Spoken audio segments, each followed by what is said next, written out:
Religious dogmatism is the worst teaching that exists within spirituality. It's wrong. It's not true. It is very toxic. It is nothing but ego worship, and it is going to lead to the worst crimes that you can imagine, including idol worship or shirk.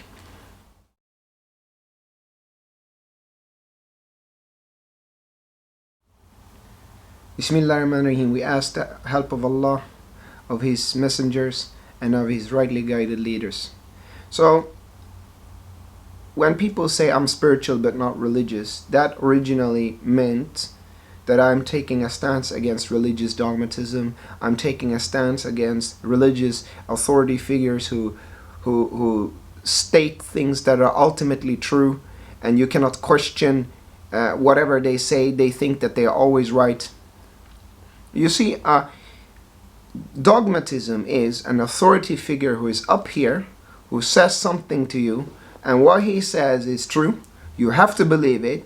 If you don't believe it, you're a heretic, or you're not a part of the religion, or you're non-Muslim, or whatever. So they use power and tyranny to make a statement that is, this is the way it is, it's unquestionable, and you have to believe it. And if you don't believe it, if you don't agree with it, you are in the group that is not saved by Allah. This is nonsense.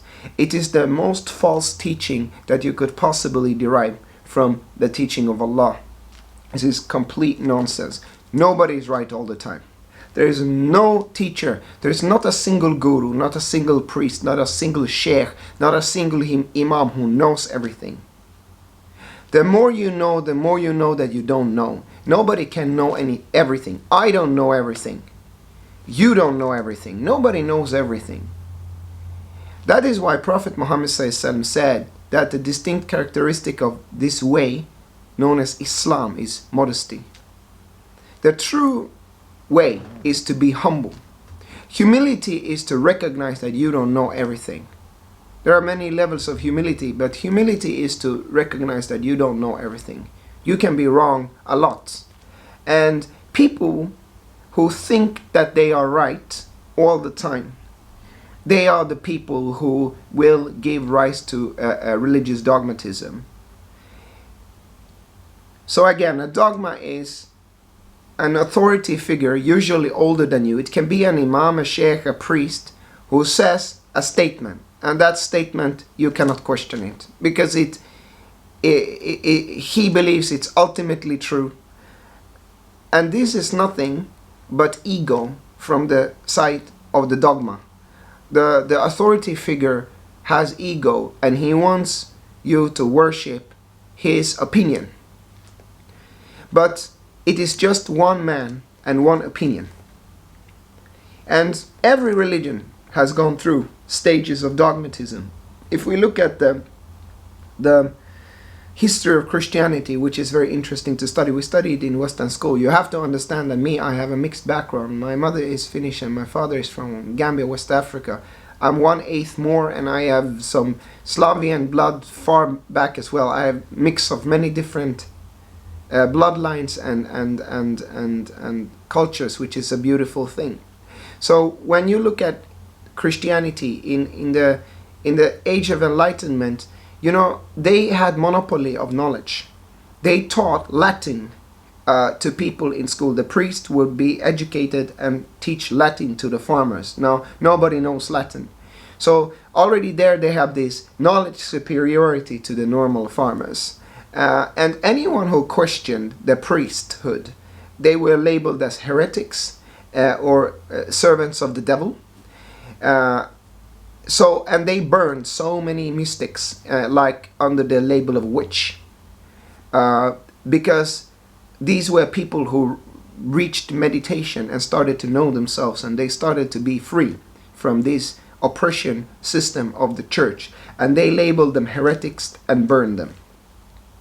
And so many the church have killed and murdered, so many mystics.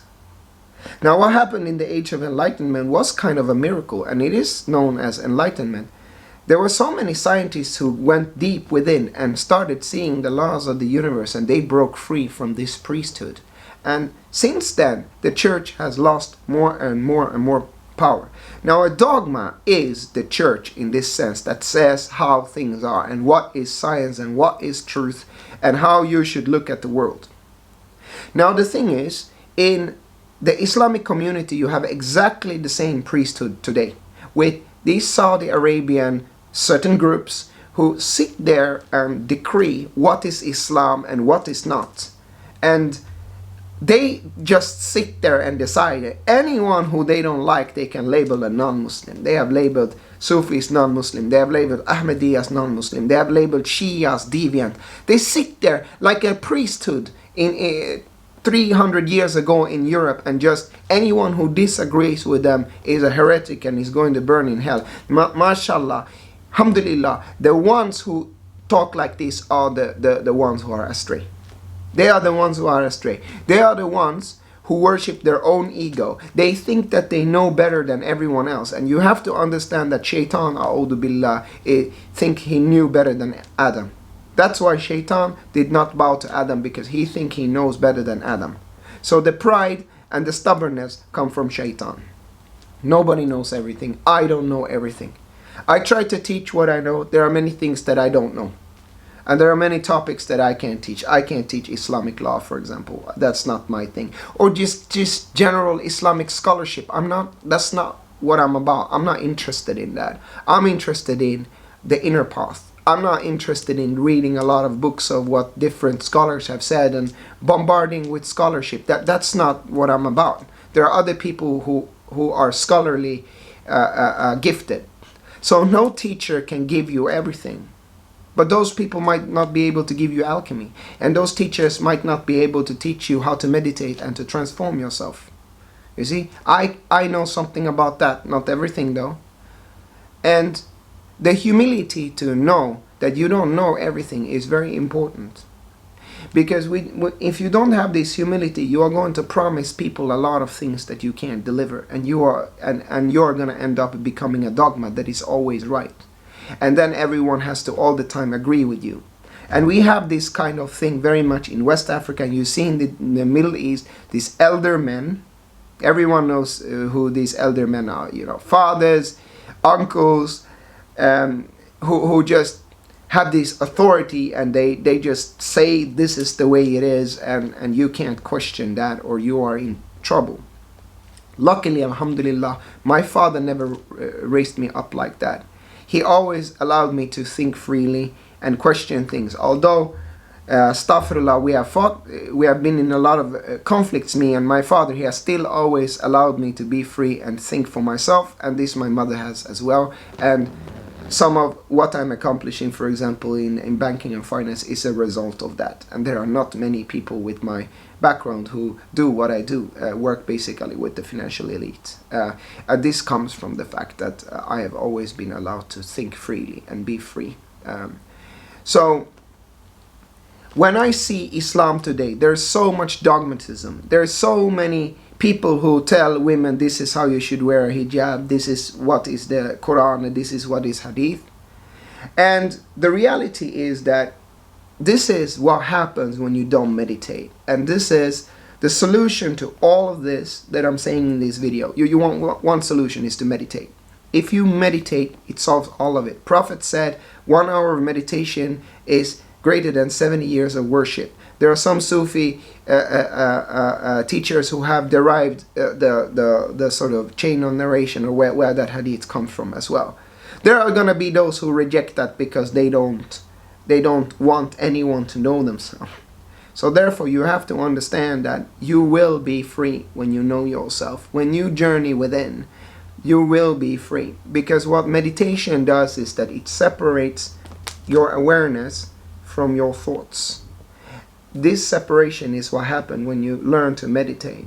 And this is muraqabah. Muraqabah comes from raqib, the light of observation, because Allahu ar-raqib. Allah is also khabir, the all-aware. Like this. Light watches thoughts.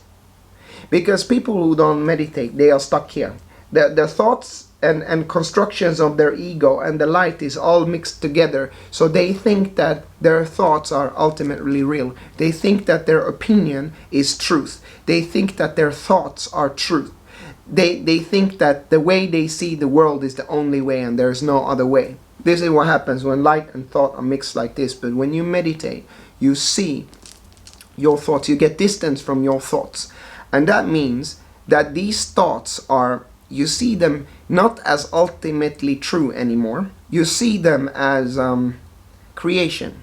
It is something that can change. You can think in one pattern one day, you can think in another pattern another day, you can think in a third pattern a third day. So what I'm thinking right now is not ultimately true. It is just thought forms, and you get this separation, this distance from meditation. Therefore, meditation will always lead to humility. A meditating person will become a humble person. A meditating person will become a humble person. A meditating person will become a humble person because a meditating person does not believe that the thoughts that he thinks currently are ultimate reality. So he is not so attached to his thoughts. He is not so stuck on the way he is thinking.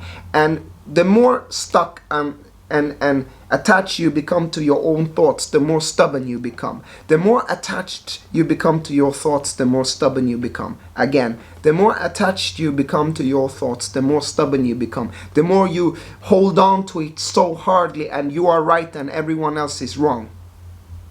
You see? Because you only see it from your perspective. You cannot create this distance. And this is what has happened now in religion. There are so many men with egos who are stuck on the way they see it. And that is why they will constantly say things like, you cannot do that in Islam. You cannot do that in Islam. No, Islam says this. As a Muslim, you should do this. No. You are exercising your opinion on what it means to be a Muslim. That's your thought pattern. But another person has another thought pattern. But you are attached to your thoughts. So the way you think about Islam, Muslim, what it means to be a Muslim, what it means to be a Sufi, you are so stuck in these thoughts. And you think that they are real. You don't understand that you can see these from many levels. And you don't understand that another person who looks at it from another perspective has another view on what all of those words. And this is what happens when you don't meditate. No, in Islam. No, it's Islam according to the way you are thinking. But if you ask another group of people, they think otherwise. You can meditate and you can see those things from a deeper perspective. I promise you, that person who says, no, this is Islam, this is Islam. If that person does 2,000 Salat ala Nabi and meditates and does the, Salat, and so you ask the same person afterwards, you're going to see a completely different answer. So the thoughts are not ultimately real. And the only way you can really experience this is to meditate. You sit calmly, cross-legged, or in more advanced positions if you can, and just focus on your breath. Just try to be in the moment and focus on your breath. I meditate every day. The more I meditate, the more I get distance from my thoughts. This is why I made an earlier video that meditation is the key to salvation. It is. It's the key to the new world. Because the people of the dogmas,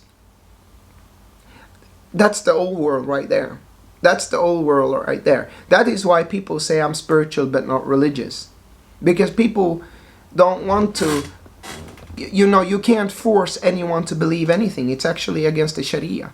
I cannot force anyone to believe what I want to believe. I can encourage it, but ultimately I cannot enforce it. And you know what the funny thing is? I'm not even convinced that I'm right.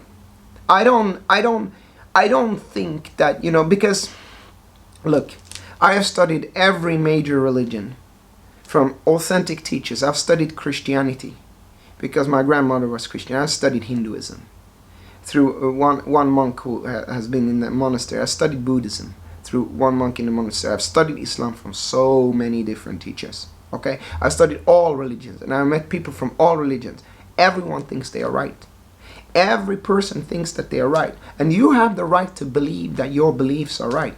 There's nothing wrong with believing in it. But when you are very stuck on your thoughts, you become a very small person, and you become very, very dominated by your ego. You do have to have the humility to listen to other people, because I have studied religion from all the major religions, and for me it's very difficult to say that these are right and they are wrong, when basically every religion teaches the same thing in different words, and they approach the problem from different ways. Christians focus a lot on what we call iman, hope, faith, belief in God. That's a very Christian way. The Hindus focus very much on muraqabah. What I talked about is separating awareness from your thoughts. That's very, very Hindu.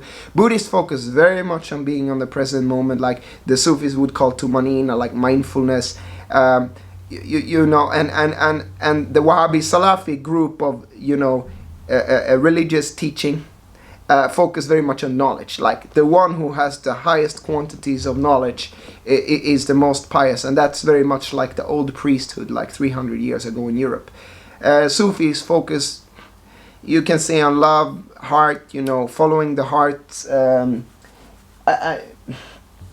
But different Sufi groups focus on different things, but I would say that Sufism is relatively similar to mindfulness. It's this tumanina, being in the moment and having inner peace, being here. That's but all of these teachings exist in all of the traditions, and that's the funny thing. So you're essentially what if you would aggregate all of these religions, they are essentially teaching you that there is a greater reality than your ego. Your small self is not the ultimate truth. There is an ultimate truth, and that is God. Every religion believes in God. Hinduism is monotheistic, to those people who didn't know that. It actually believes in one God. Buddhism believes also in an ultimate truth, which is God. Christianity believes in God. Judaism believes in God. Islam believes in God, and that is ultimately separate from this small person that we are, that thinks it's right. God is beyond that. Every religion teaches you, has holy people or prophets. In Christianity they say son of God. Islam says prophets. You have avatars and Sadgurus and these things in Hinduism, and in Buddhism you have the enlightened one, or the Buddha. So you always have these God, prophet, or messenger, and then you have this improving of yourself. Every religion teaches you to be a better human being. There's not a single religion that has ever taught you to be anything other than a better human being. And so all of the teachings are transformational if correctly practiced.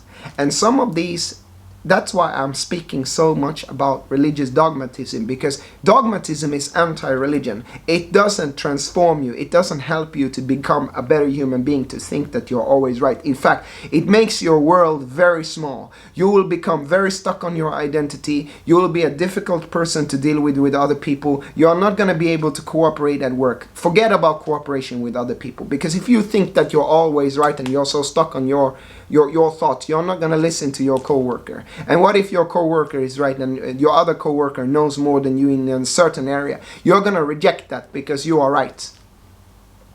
You're going to be very difficult to work with. You're going to be very difficult to deal with other people. You're not going to be tolerant when you travel around the world and meet other people from other cultures. So the small I am right is the destruction and the major corruption of religion. All religions have this kind of tendencies, and then some think that in Islam you have the Sufi and Salafi. The Sufi are the good people and the Salafis are the bad ones. Just to be very clear, when I speak about Wahhabism and Salafism, I'm not necessarily speaking about a certain individual. I'm speaking about an attitude, an entity, a ideology which is completely wrong. There might be Wahhabis and Salafis, human beings who are better than me. They might be more pious than I am.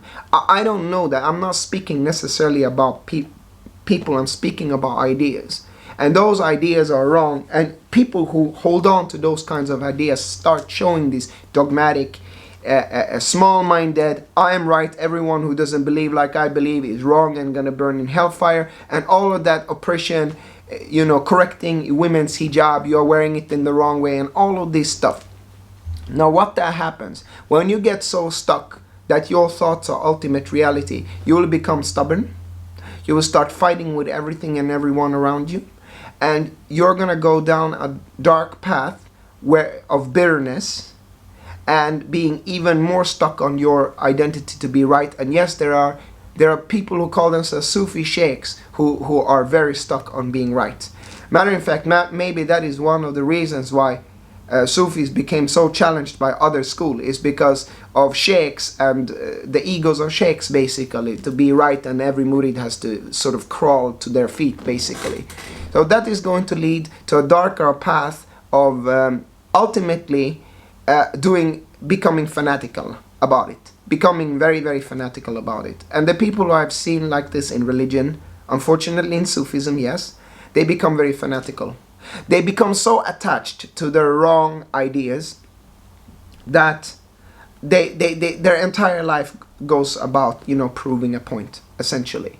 And some even go further and, even want to live and die based on this misunderstanding and this wrong view. That ultimately comes from the pride of the ego, that the ego does not want to listen and admit that there is more knowledge that can change those conclusions, because of the attachment to the thought. So that will ultimately lead to this extremism and fanaticism, and some of the extreme phalanx, and even when we talk about terrorism and ISIS, and that is shirk. That is idol worship. Why is that shirk? Because those people, they have completely abandoned worshipping Allah, which is the truth. They are worshipping falsehood. They are worshipping an idea that is false, and they can't leave that idea because they are stuck on it, because they want to prove that they are right and everyone else is wrong. So that will lead to shirk. That is how dangerous the thought I am right is. I am right is a very dangerous thought. You can believe that you are right, but you have to listen. You can never stop to listen and be so proud in your understanding. I cannot be that. Nobody can.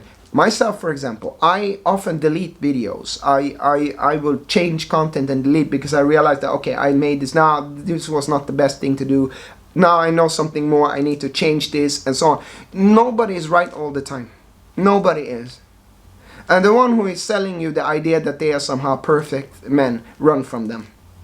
Run from them, because they can be dogmas.